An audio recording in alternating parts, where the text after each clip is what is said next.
Hello, YouTubers, friends, compatriots, bootlicker, shills, debt slaves, serfs, peasants, vassals, minions, meat sacks. I'm Useful Idiot. Welcome.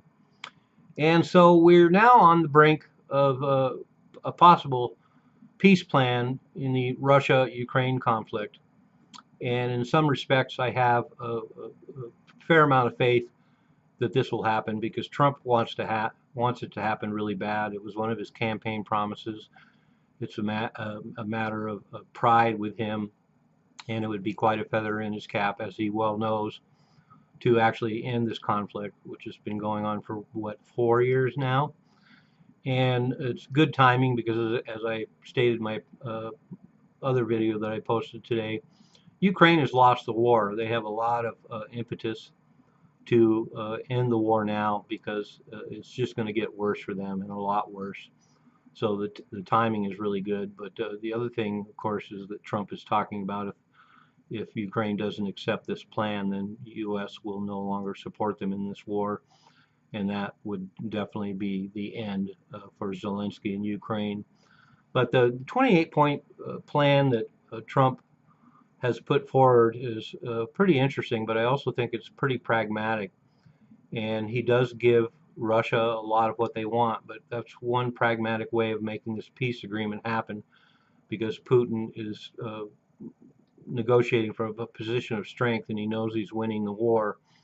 And there's certain things about the Ukraine-Russia conflict that are undeniable. And one of them, of course, is that Russia will get the Donbass, and they will not be returning Crimea, and that's a given. And there's no way that Ukraine can instigate any other possibility other than giving up a fifth of the land in Ukraine.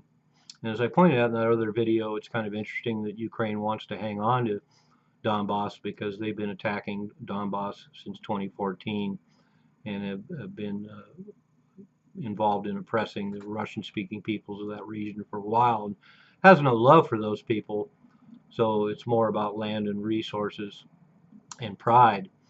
But this 28-point plan does give Russia a lot of what they want, and that's one of the only ways that any kind of peace agreement can be made. So I think it's very pragmatic for the Trump administration to bear that in mind. So we've had a number of U.S.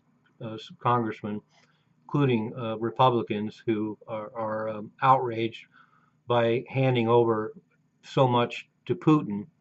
But the fact is, these congressmen know the real history of that area and how this all unfolded in the first place, starting with the CIA regime change and coup in Ukraine, putting Zelensky in power, and then wanting to perpetuate the war for as long as they could to create attrition on Russia and damage Russia, and also to put themselves in a place where corporations and elites can swoop down on Ukraine, make a fortune in reconstruction, but also get access to all their resources, which we've seen already with the rare minerals deal.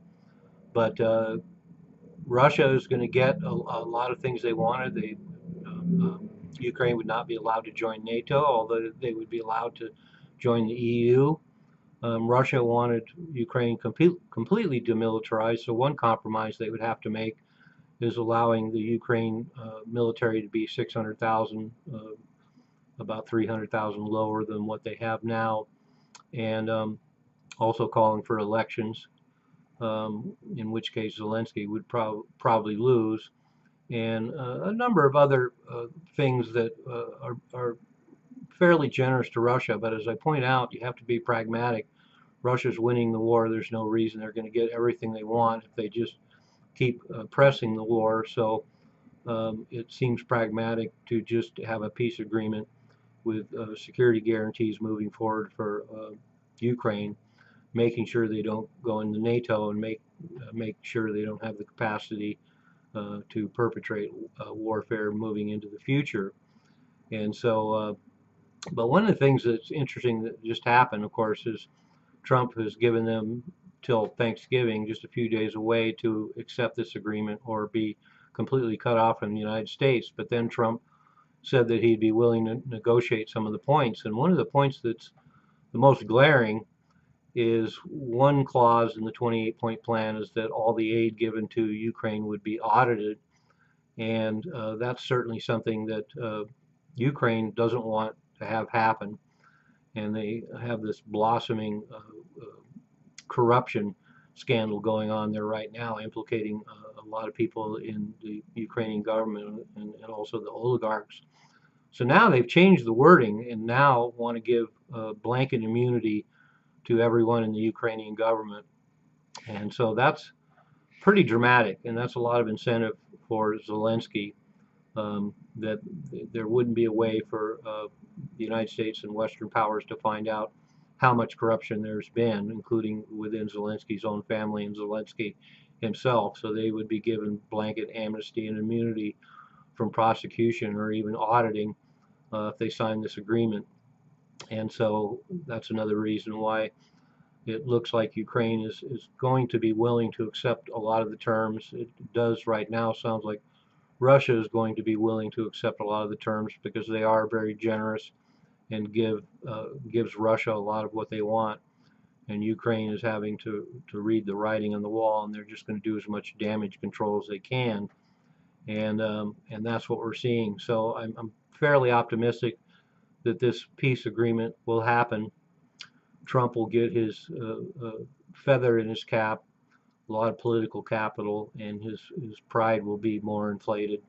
And Ukraine is just going to accept the reality of what's happened after 4 years of war that were completely unnecessary. Because that's another component of this. Of course, peace agreements were offered before. In fact, right after the Russian invasion, there was a peace agreement proposed, and the Western powers in Europe and the United States basically forced them not to accept any peace agreement, to keep pushing the war on. And there was a lot of reasons for that. Of course, the military-industrial complex made a fortune off of getting arms to Ukraine, and then of course they also got to see what a modern battlefield looks like, which is actually important to those kind of people.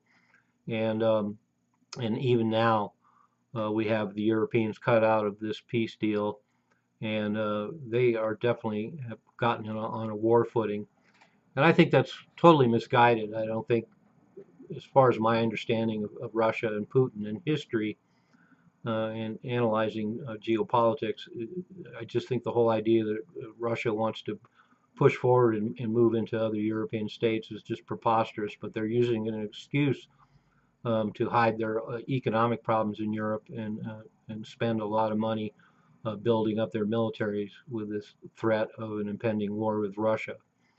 And so, of course, Europe doesn't want to be discounted out of the peace process, and they definitely want the war to keep going on because they're definitely gaining a lot using fear in order to, as I pointed out, hide their economic problems and do a massive military buildup.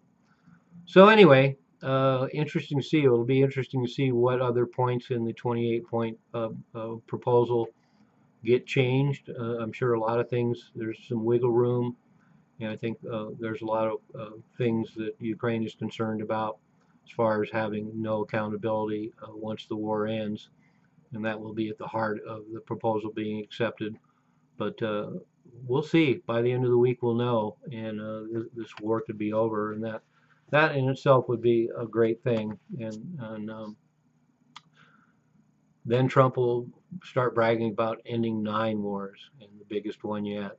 And that's the most important thing to him. I'm a useful idiot. Don't you be one too?